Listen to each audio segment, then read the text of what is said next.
Isaiah 45, 9 to 11. You have no right to argue with your Creator. You are merely a clay pot shaped by a potter. The clay doesn't ask, why did you make me this way? Where are the handles? Children don't have the right to demand of their parents, what have you done to make us what we are? I am the Lord, the Creator. Don't you dare question me about what I have done. Napakahalaga na matanggap natin ang kalooban ng Diyos sa ating buhay at ang kanyang magandang layunin. Ang pag-aaral natin ngayon, pinamagatan, Because God Creates People. Dahil ang Diyos ang lumilikha sa tao, ano ang dapat nating maging ugali at asal? Panginoon, salamat dahil kayo po ang lumikha sa amin at kayo ang patuloy na gumagabay sa amin. Buksan niyo po ang aming mata at isip para maunawa kung anong ibig sabihin na kayo ang manlilikha at hindi kami. Lead us, teach us, empower us to understand your word so we may apply it in our daily lives. Ama namin, kayo pong hinihiling namin maging tagapangaral, walang iba. Gamitin niyo lang ang inyong lingkod bilang kasangkapan, pero kayo po ang siyang mangaral. Lead us, teach us in the name of Jesus, your Son, our Lord, our Savior and friend. Psalm 139, 13 to 16. You are the one who put me together inside my mother's body. And I praise you because of the wonderful way you created me. Everything you do is marvelous. Of this, I have no doubt. Nothing about me is hidden from you. I was secretly woven together deep in the earth below. But with your own eyes, you saw my body being formed. Napakalalim ng pagkaunawa ng psalmist ng umawit na ito sa kahulugan na ang Diyos ang lumikha sa kanya. Sabi niya, kayo ang lumikha sa akin, kayo ang bumuo ng aking pagkatao, nung pamang ako'y dahan-dahang nabubuo sa sinapupunan ng aking ina.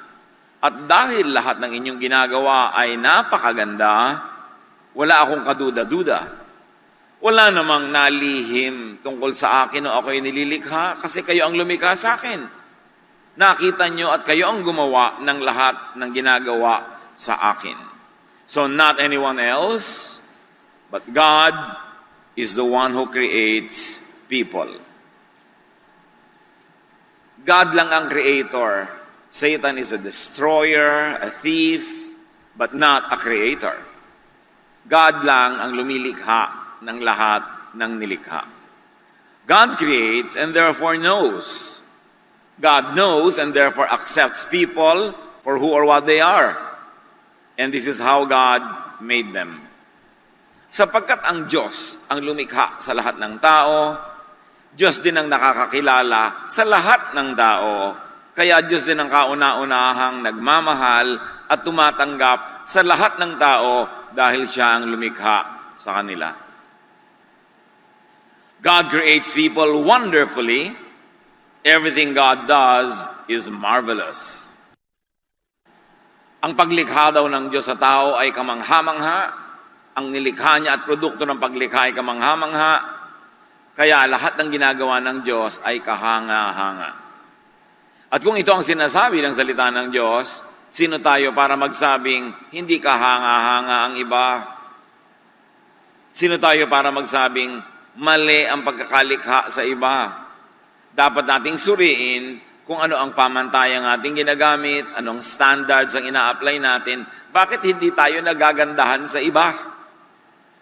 Samantalang Diyos ang may likha at ang lahat ng likha niya may angking kagandahan.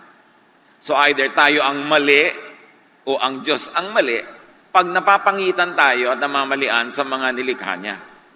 At syempre wala naman dapat contest yan. Alam nating laging tama ang Diyos. So pagdudahan natin ang ating mga sarili kapag hindi tayo nagagandahan sa kanyang creation. Dahil Diyos ang lumikha at pag Diyos ang lumikha, maganda ang nilikha. If it is God who creates people, wonderfully, then we should respect, appreciate, and even celebrate the Creator and the creation. And it means that we should respect, appreciate, and celebrate others, even those who are different from us. And we should also respect, appreciate, and celebrate ourselves, because we too are God's creations. And God is not a God of sameness. God is God of variety, kaya iba-iba ang tao, iba-iba ang talino, iba-iba ang galing, iba-iba ang ugali ng tao. Hindi ko mukaiba mo ng ugali ay mali na siya dahil ikaw ang tama. Napakakitid ng pag-iisip ang ganong uri ng pananaw. Psalm 139:16. Even before I was born, you had written in your book everything I would do. At ito ang pinaniniwalaan ng iba na pinagsasaligan, sinasandalan ng paniniwala nila na mayroong kapalaran ang tao na nakaguhit na may tadhana. Dahil sabi, bago pa man ako sinilang, isinulat mo na sa iyong aklat ang lahat ng aking gagawin. Siyempre, ang Bible ay poetic language and poetry sometimes employs exaggeration. Hindi naman kailangan napakaliteral ng paglapat ng mga sinasabi ng mga talatang ito. But it is important to appreciate that as God designs and creates people, God also predestines or predisposes people. Dahil Diyos ang may likha at may disenyo, para na ring iginuhit niya ang tadhana ng nilikha niya. Halimbawa, nilikha ka niya na magaling sa mathematics, ay para na rin niyang itinakda sa iyo kung ano ang iyong magiging propesyon, ano ang iyong magiging trabaho, papel sa buhay. Nilikha ka niya na mahilig at magandang sumayaw, mahilig at mahusay magpinta, nilikha ka niya na mahilig at magaling mamahala, nilikha ka niya na mabusisi, maburiri sa buhay, nilikha ka naman niya na baliwala sa iyo ang mga detalye, ang mahalaga lang yung general things, para na rin binigyan ka na magiging job description at mission mo sa buhay. Kaya may mga taong OC, mga obsessive-compulsive, nilikha silang ganon. Kung wala naman mga ganon, puro burara na lang lahat ng tao, di wala ng kaayusan. Pero kung wala naman mga burara, di nakaka-stress naman ang buhay, lahat na lang OC. Kung lahat mathematician, di lahat makwenta, matuos. At kung lahat naman dancer, di walang musician. Kung lahat engineer, walang doktor. At kung lahat takot sa dugo, walang magiging nurse. Kaya iba-iba ang ibinigay ng Diyos sa atin ng mga pagkatao, kaugalian, kasi iba-iba ang pangangailangan natin pag tayo'y magkakasama. Ganon din sa church. Iba-iba ang talent na ibinigay sa tao. Merong mahusay mag-organize, may hindi.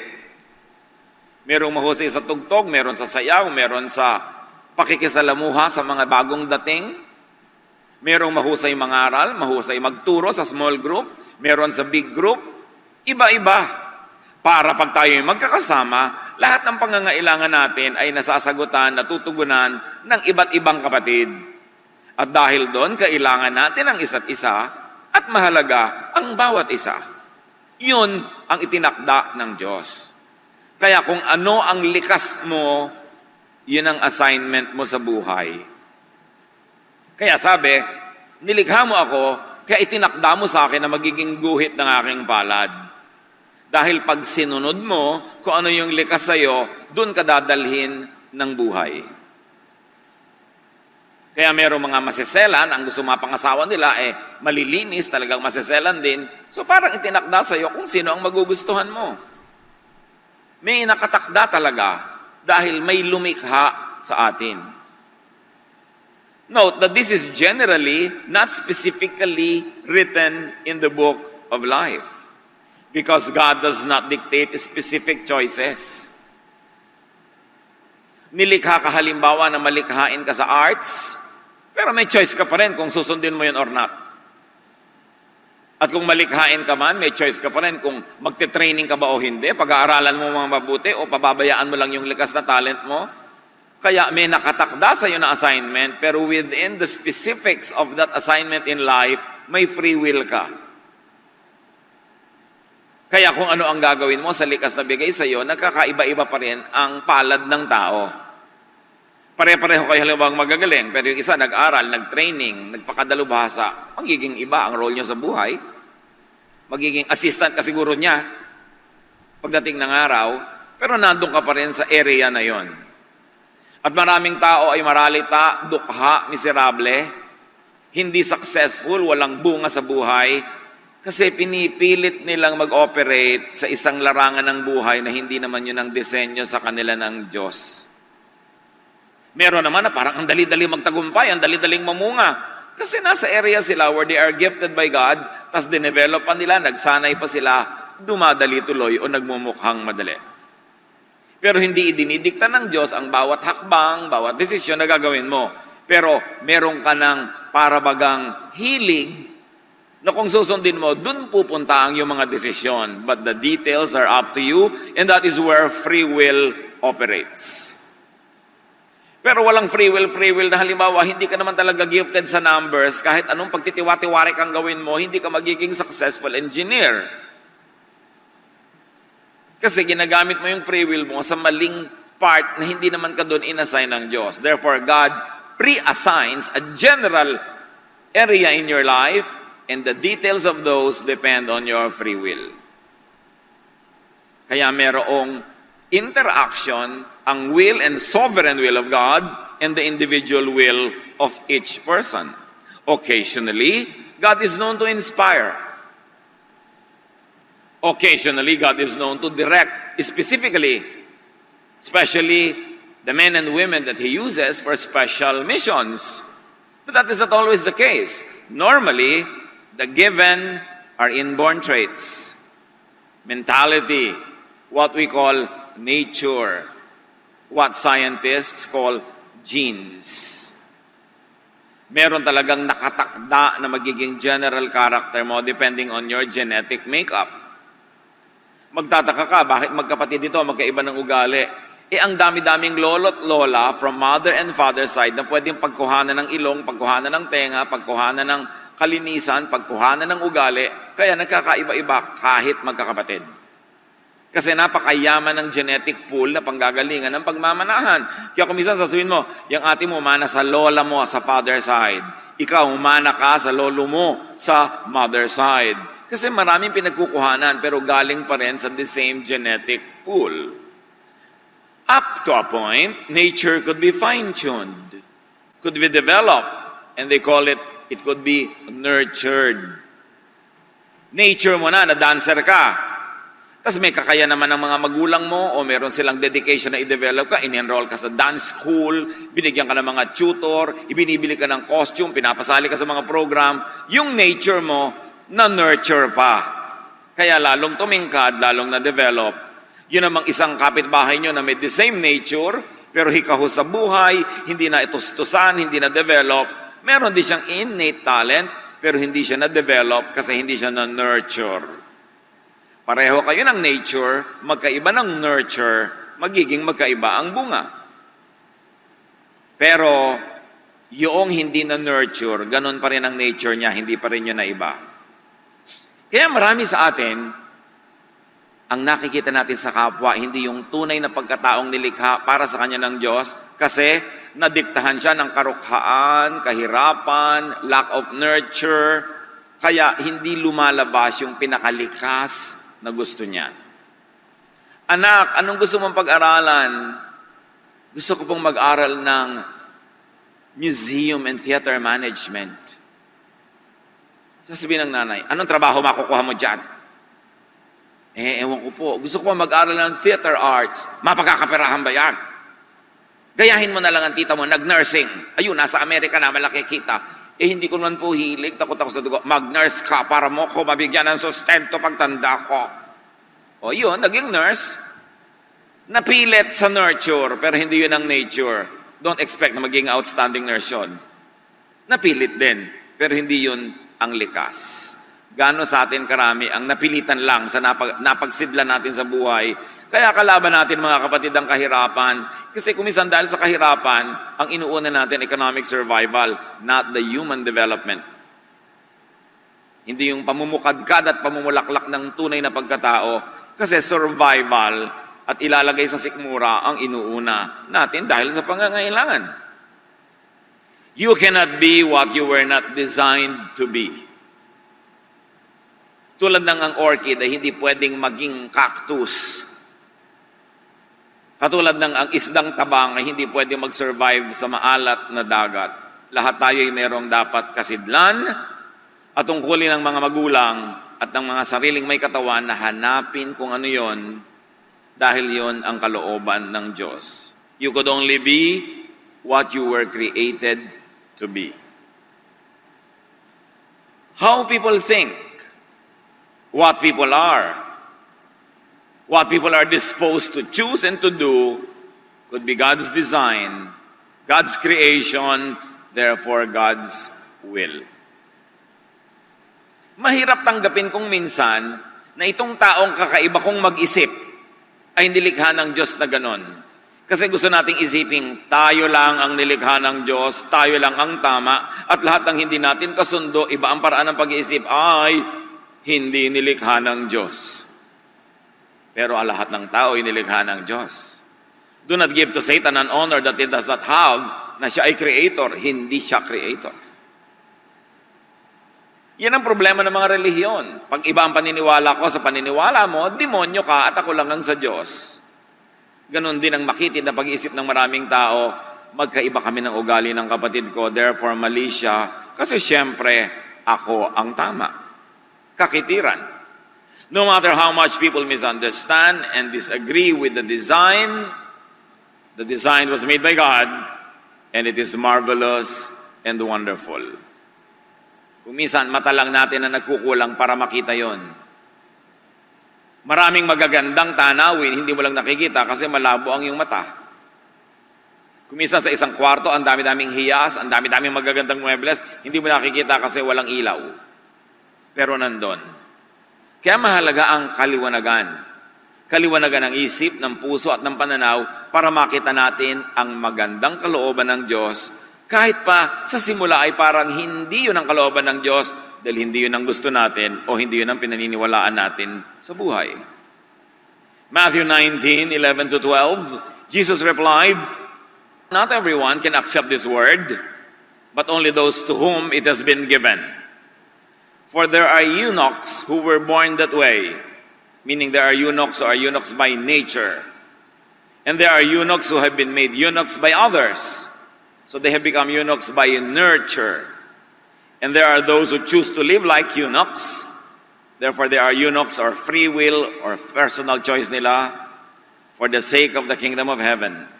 The one who can accept this should accept this."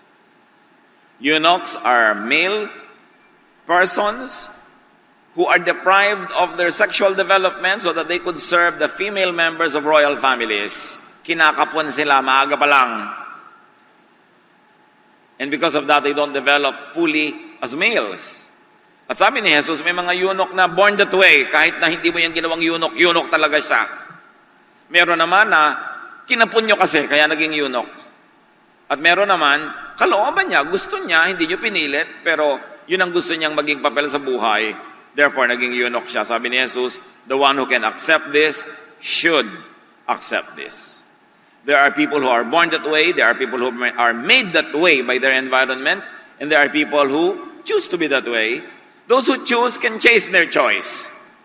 Those who are made can be unmade. But those who are born that way can never be changed. At mabuti sa mga anak ng Diyos na gumagalang sa creation ng Diyos na yan ay dibdibin at unawain. May mga asal, ugali ang tao na pwedeng palitan kasi inilagay lang doon ng environment. Meron naman pwedeng magpalit kasi pinili lang niya na gawin ang ganun, maging ganun siya. At pero merong hindi pwedeng palitan kasi born that way.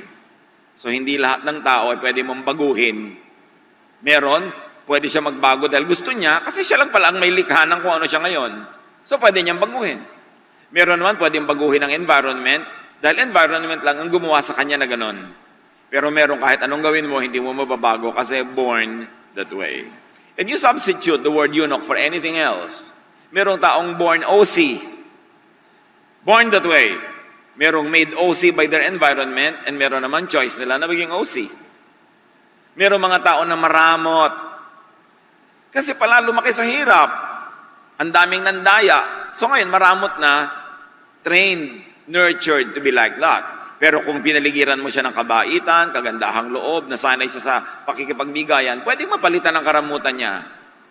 At meron naman na dumangot lang siya dahil ayaw niyang maisahan. So pwede siya mag-decide later na hindi ako magiging maramot. Pero meron talaga genetically maramot. Kahit anong gawin mo doon na pang-influensya, kahit pakainin mo siya ng pages ng Bible, hindi siya mababago. Kaya iba nagsasabi, Pastor, ang tagal-tagal ko na pong Christian, hindi pa ako nagbabago. Baka naman born that way ka. So suriin mo kung ano yan. Naging ganyan ka lang ba dahil pinili mo? Therefore, piliin mong may iba. Pero kung hindi ka pumili, baka nalikha ka ng environment mo, palitan mo yung environment mo, di may iba ka, pero matagal. Pero kung talagang nilikha ka ng Diyos na ganyan, lalabag ka na sa kalooban ng Diyos para baguhin mo yan. Kaya huwag ka magtaka na kahit pilit ka ng pilit, ginawa mo na lahat, hindi pa. Kasi talagang baka born that way ka. So, isipin natin yun. Para hindi tayo lagi na lamang nanghuhusga ng kapwa, lagi na lang tayo naiinip sa pagbabago ng kapwa. Kahit sa psychology or proto-psychology, may mga theories. 4 fundamental personality types daw. Ang mga psychologists, psychiatrists, pagkakausap ka, sinusuri ka, tinatanong ang history mo, then eventually, pag Western trained sila, they classify you under 4 major groups of people. Meron tinatawag silang sanguine, yung optimistic and social, almost Pollyannish, walang masamang tinapay, lahat masaya, ang ganda-ganda ng mundo, masarap siyang kasama, kahit na niloloko na siyang tao, maganda pa rin ang pagtingin niya, sanguine. Inborn yun, sabi ng psychologists. Meron namang tinatawag na choleric, mga short-tempered and irritable, walang kakwenta-kwenta, sumisigaw, ang liit-liit na bagay nagagalit, ang taray-taray, ang sungit-sungit, born that way. Kahit mo yan pakainin ang mga verses, hindi talaga naiiba. Naiiba lang pag bagong galing sa retreat. 2 days later, bumabalik uli yung dati. Tapos you feel miserable. Ayun naman pala, choleric ka talaga sabi ng mga psychologist. Meron naman melancholic. Yung analytical, quiet, palasuri, hindi pa dalos-dalos, pinag-aaralan ng lahat. At meron tinatawag na phlegmatic.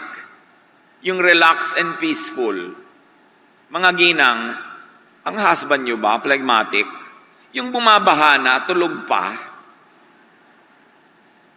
May mga anak ba kayo na kumikidlat-kidlat na, relax, nagkakasunog na, text pa ng text, nangunguyakoy pa, galit na galit ka dahil ikaw tense na, siya relax na relax. Phlegmatic ang tawag ng mga psychologists doon. Kahit mo siya tawasin, sunugin, kuryentihin, relax siya talaga. Born that way. And there are people who are not really just clearly phlegmatic or choleric or etc. because most formulations include the possibility of mixtures of the types. Kaya kung minsan, halo-halo yun sa isang tao, depende lang kung alin yung dominant. Nature plus nurture plus choice. Kaya complex ang tao. Meron naman na talagang sobrang relax, pero pag lagi mong ninanag, kumikilos din. Pero pag hindi ka na nagnag, relax na naman.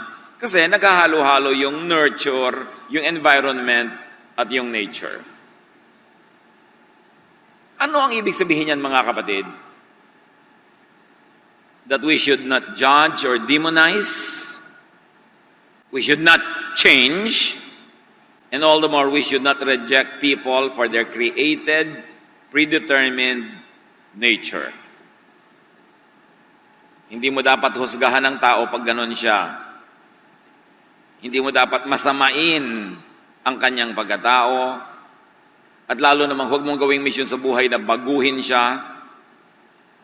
At lalong huwag mo siyang itatwa, itakwil dahil lang ayaw mo sa kanyang personality at magkaiba kayo. Sabi sa Jeremiah 13:23, can people change the color of their skin? Or can a leopard remove its spots? Siyempre, nung sinulat yung verse, wala pa mga dermatologist. Pero ang ibig sabihin lang na ito, hindi mo kayang baguhin ang iyong inborn nature. Hindi mo kayang baguhin ang iyong kapwa, hindi mo kayang baguhin maging ang iyong sarili kung yun ang inborn nature. Kaya maraming tao na de-depress, nagpapakamatay, nabibigo, may mga mag-asawang naghihiwalay, may mga anak na itinatatwa, itinatakwil ang sariling magulang kasi hindi nila matanggap ang iyong nature. Gusto ka nilang baguhin. Gusto ka lagi nilang maiba ayon sa kanilang gusto para sa iyo at hindi nila isinasaalang-alang kung ano yung likas mo. At nililimot nila na ikaw man ay likha ng Diyos. Anong kinalaman ni Jesus sa lahat ng usaping ito? Jesus is the perfect revelation of God's truth and kindness. Walang nauna kay Jesus at walang sumunod kay Jesus na sing tapat, sing tama ang pangangatawan sa Diyos, kundi si Jesus lang. Kung ang Diyos ay magsusuot ng katawan, si Jesus yun. Kung ang Diyos ay magpapakita sa tao, si Jesus yun. At kung may ituturo ang Diyos, yung teachings ni Jesus yun. Walang iba. John 1:14, the Word became a human being and lived here with us. We saw His true glory, the glory of the only Son of the Father. From Him, all the kindness and all the truth of God have come down to us. Ang berbo daw, si Jesus ay naging tao at sa pamamagitan niya, ang lahat ng kabaitan at kabutihan at katotohanan ng Diyos sa langit ay bumaba sa atin. Ibig sabihin, wala ni sino mang nakapagbaba nun bago si Jesus. At wala nang sino pang makapagbababa nun matapos ang ministry ni Jesus. Si Jesus ang siyang kabuuan ng katotohanan tungkol sa kabutihan ng Ama. Hindi yung mga religious teachings before Jesus na kontra sa turo ni Jesus. Meron namang hindi kontra, di sang-ayon. Pero hindi lahat ng itinuro ng relihiyon bago dumating si Jesus ay tama. Kasi kung tama lahat yon, bakit pa ipapadala si Jesus? Kung ang lahat ng kabutihan at katotohanan ng Ama ay naibunyag na sa relihiyon ng Israel, ba't pa ipapadala si Jesus? Redundant. Pagsasayang ng pagod at dugo. Bakit pa itutuwid ang tuwid? Bakit paliliwanagan ang maliwanag? Ba't itatama ang tama? Pero ipinadala si Jesus dahil may baluktot na dapat ituwid, may mali na dapat itama, may dilim na dapat tapunan ng liwanag. That's why in Jesus, all the kindness and all the truth of God that did not come through religion have come down to us through His person. Kaya napakahalaga ni Jesus. Jesus was sent to represent and to present God correctly. Ibig sabihin, merong incorrect at merong mga misrepresentations ang religion, kaya dapat ipadala pa si Jesus para ituwid yon. At lahat ng baluktot at likunon, sila yung nagalit kay Jesus dahil ayaw nilang maituwid. Ayaw nilang maitama, kaya pinatay nila si Jesus. So may mga maling elemento, maging ang mga dating paniniwala ng mga Israelita na itinutuwid ni Jesus, kaya tayo mga Kristiyano dapat nakabase sa turo ni Kristo ang pamantayan natin sa buhay. Hindi ang mga pamantayan ng mga Israelita na maraming itinuwid ni Jesus. Kasi baluktot. At anong kaugnayan ni Jesus sa pinag-uusapan natin, how people are created? Do not judge or demonize. Do not change. Do not reject people that Jesus does not reject. Kung si Jesus, ang kabuuan ng buong kabutihan ng Ama, kung si Jesus ang kinatawan ng katotohanan ng Ama, therefore ang minahal niya ay dapat nating mahalin, at ang hindi niya itinakwil ay di natin dapat itakwil kasi siya ang perfect representation of the kindness of God. So kung may nire-reject ang law of Israel na hindi nire-reject ni Jesus, hindi natin kailangang patuloy na rejectin. At kung may minahal si Jesus na hindi minahal ng law of Israel, dapat nating mahalin because Jesus, not the law, is the perfect representation of God. Jesus, not the traditions of religion, is the perfect representation of God's kindness. Therefore, Jesus is the standard. Pag pinag-aralan natin ang gospel, malalaman naman natin dun alin ba ang batas na pinairal at alin ang hindi at pinalitan ng pag-ibig. Sino ang pinagalitan, sinong tinanggap, sinong minahal, at tayong tumatawag sa sarili nating Kristiyano, wala tayong ibang dapat sundin kundi ang halimbawa ni Kristo. Jesus is the measure of all things. Jesus is the Son of God. Jesus is our Savior. Jesus is the one who resurrected from the dead and saves us. Therefore, siya ang dapat nating tularan. Don't force people to live outside of their God-given design or nature, because Jesus did not do that.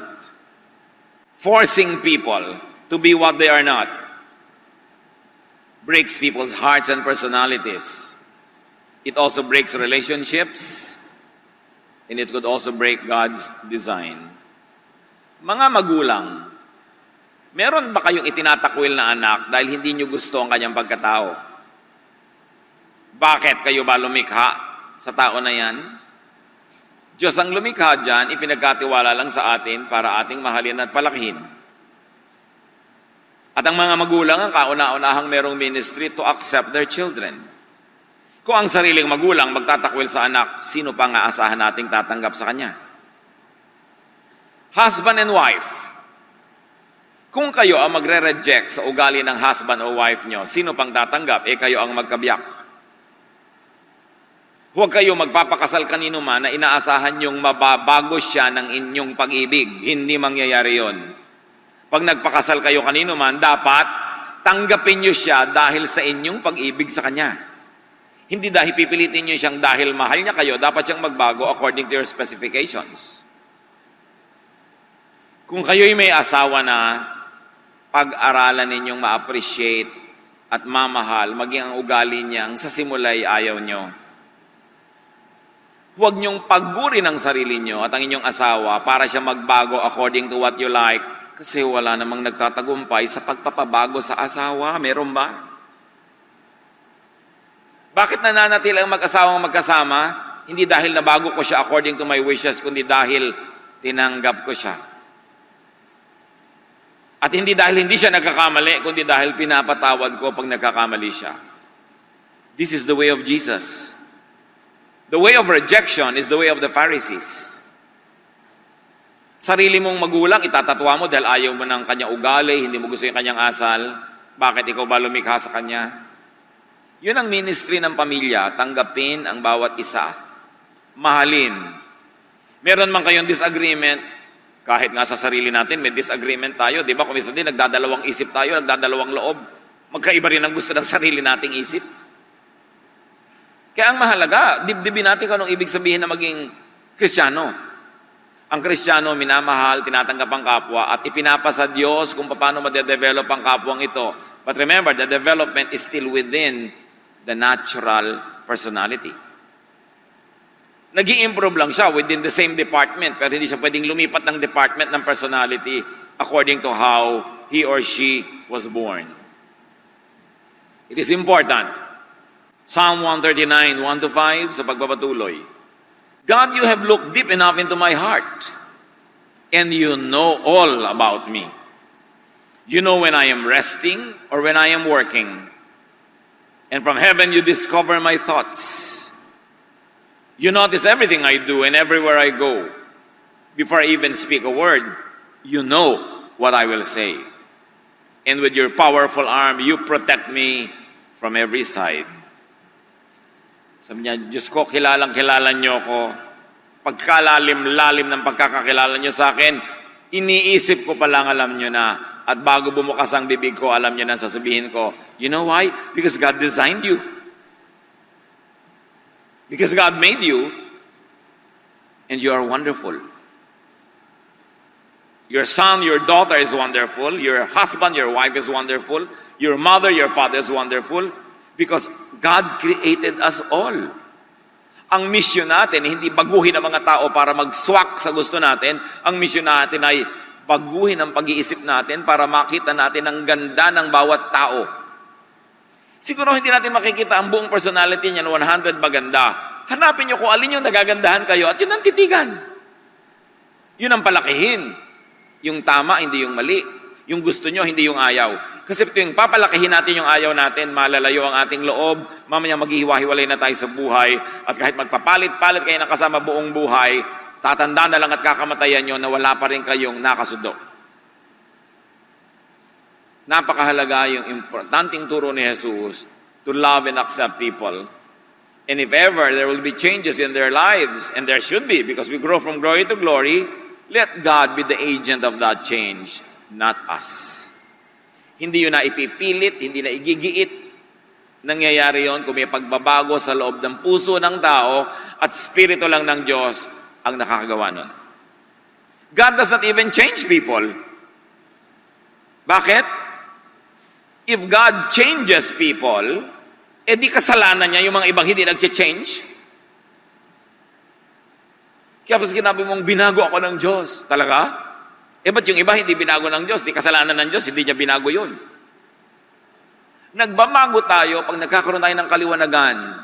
Pagkaunawa, nagkakaroon tayo ng desisyon to improve our ways. But you cannot change your inborn nature. You can only change what was nurtured in you. What you learn, you can unlearn. What was programmed into you, you can deprogram. But your inborn nature, you cannot change that because God, that is God's call.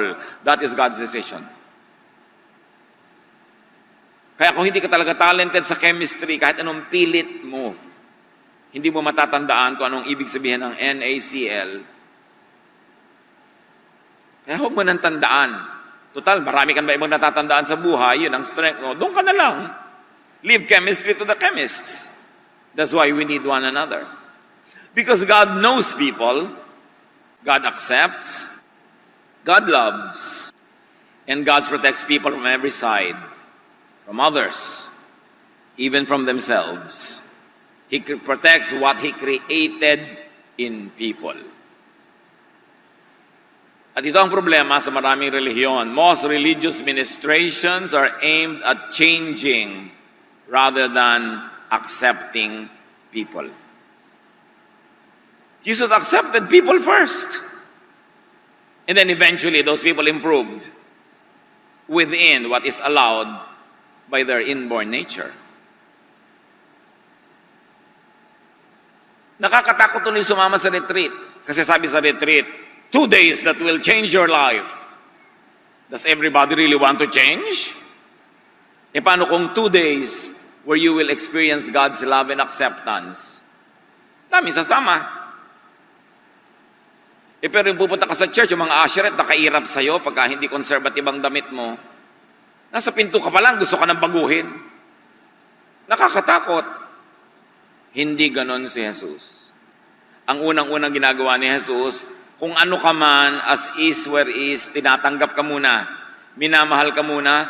At kung naramdaman mo na ang pag-ibig na yon, na-inspire ka na, ikaw na ang mag-i-improve sa iyong sarili sa tulong ng Diyos. Pero hindi ka magpapalit ng anyo dahil yun ang inaasahan ng committee, dahil yun ang inaasahan ng mga nakakaalam, merong power over you. Kasi hypocrisy lang yun.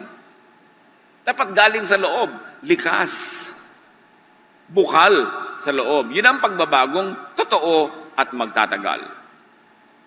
What are the unpleasant results of rejection and trying to change people? Alienation, nagkakalayo-layo ang loob. Judgmentalism, because your tendency is to judge everybody that you don't agree with or sa tingin mo ay mali. Kakambal niyan, self-righteousness on the part of the so-called normal or righteous. Alam niyo, ibig sabihin lang ng normal, majority. Hindi ibig sabihin correct. So pagka kayo ay kabahagi ng mga 70 to 80%, kayo ay normal. Hindi ibig sabihin ng normal, correct. Ibig sabihin lang, marami kayo. Pero siyempre, ang kabaliktaran ng normal, yung konti, abnormal, ang tingin na ugagad natin, wrong, abnoy yan. Bakit? Kasi kakaiba siya mag-isip. Diba? Abnoy yan, ibang klase siyang magprito ng itlog. Ibang klase siyang magtalop ng kamatis. Abnormal yan. Mali agad. Kasi ang tendency ng normal, i-judge yung abnormal. Pero alam niyo kung sinong pinakisamahan ni Jesus ng todo-todo? Minahal, sinagip, yung mga tinatawag na abnormal. Yung latak ng lipunan, yung itinapon ng lipunan, yung nire-reject ng church, ng temple, ng synagogue, yung nilalayuan ng mga normal, yun ang mga pinuntahan ni Jesus. Inipon niya yung bangkay, pinuntahan niya yung possessed. Minahal niya yung babaeng gustong batuhin ng mga normal. Kasi abnormal yung buhay ng babae na siya ay living in adultery. Ang pinuntahan niya sa Jericho, si Zacchaeus na abnormal. Ka-Israelita, kumakampi sa Romans, tapos chief tax collector pa. Ang mga pinuntahan ni Jesus, ang mga crowd ni Jesus, sabi nga ng mga Pharisees, tax collectors and sinners, the abnormal. Kaya kung abnormal ka, alam mo nang love ka ni Jesus, thank you na lang. Salamat. Kasi ang totoo, lahat naman ng tao may kaabno yan, nakatago lang. Ilang tao ang baliw out of 10? 10 ang baliw. Iba-iba lang tayo ng department ng kabaliwan. Iba-iba ng panahon. Kaya kung yung kapwa mo nababaliw-baliw ngayon, unawain mo na lang, bukas ikaw naman. May tao bang hindi baliw? May taong baliw na baliw sa apo. Apo na ang pinakamaganda. Kahit natatakot yung iba. Ang sarili niyang anak, mutyang-mutya, pinakamatalino, pero kahit na pinakamababa ang grade. Kabaliwan yon, di ba? May mga babaeng bumibili ng bag na 3 milyong piso, hindi ba kabaliwan yon? Pero gusto niya, trip niya, hindi naman niya ninakaw, sino ka naman para mag-judge? Yung bag mo nga, 50 pesos, pero fake naman yung brand. Hindi ba ka-abnormalan din yon? Lahat ng tao abnormal. Pag nagsimula tayong tanggapin yon, you will relax. You will love more. You will be more like Jesus.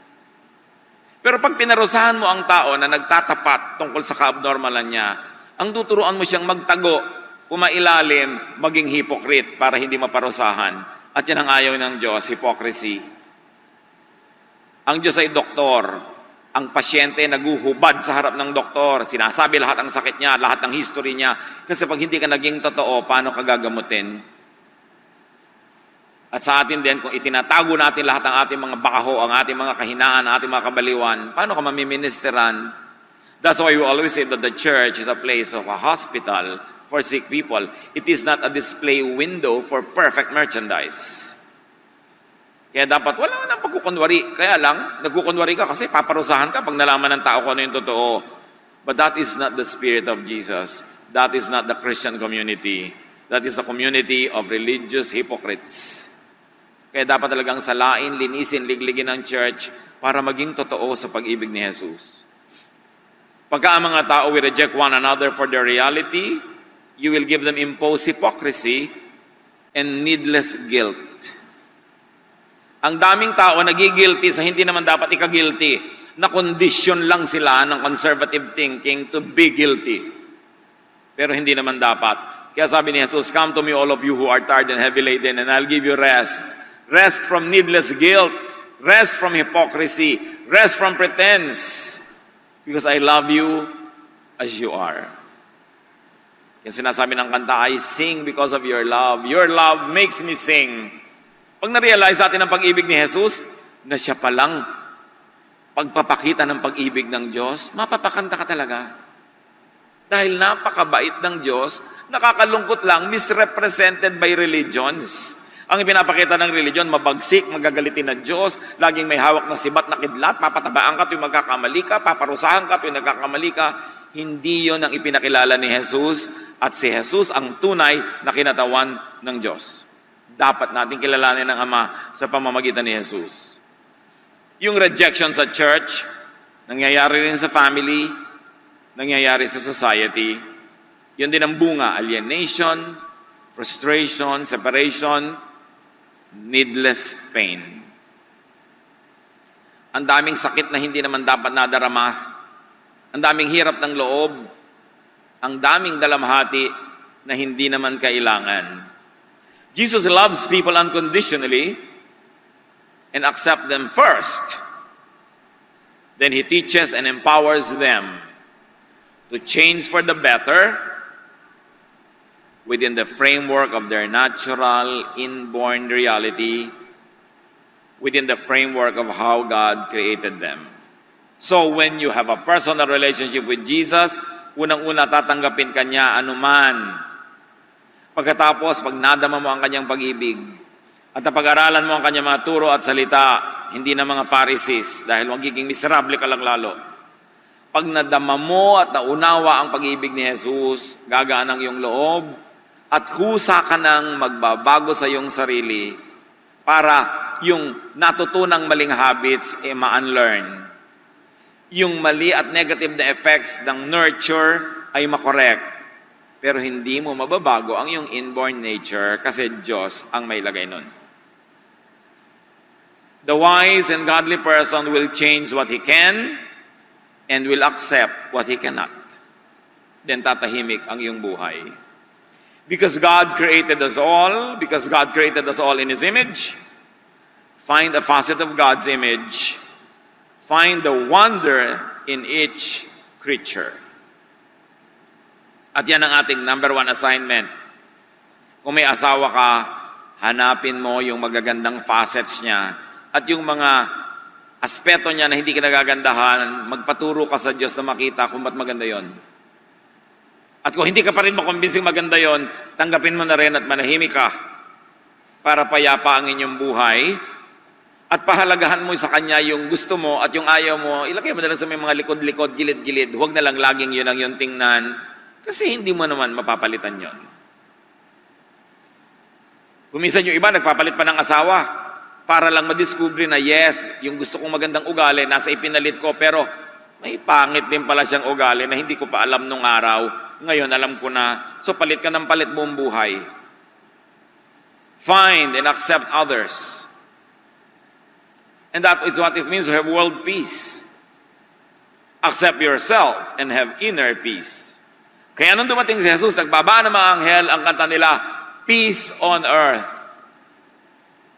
Magkakaroon ng peace on earth, goodwill to men. Pag ang turo ni Jesus ang pinairal. Thank God for His wonderful creation.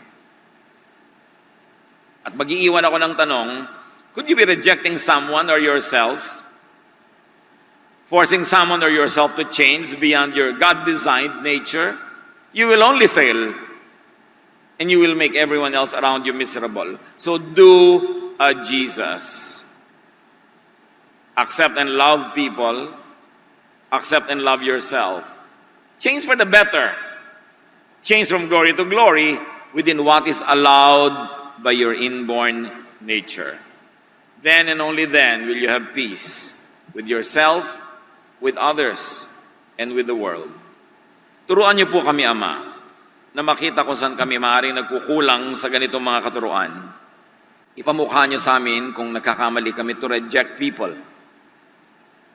to force people to change, to impose our values, beliefs, ideas on others. Teach us to do a Jesus, to love first, to inspire and to empower, and to leave to the person and to you, O God, whatever developments can still happen within the framework of people's inborn nature. Turuan niyo kaming tanggapin ang hindi pwedeng mabago at baguhin ang pwedeng baguhin. Give us the wisdom to know the difference so we will be peaceful, even happy in our lives. Pagbulay-bulayan natin ang kahulugan nito sa ating family life, church life, sa ating society, do a Jesus. Dear Lord, as your people remain silent before you for a while, finish this message, give everyone very practical, doable applications. Let's be with the Lord in silent reflection.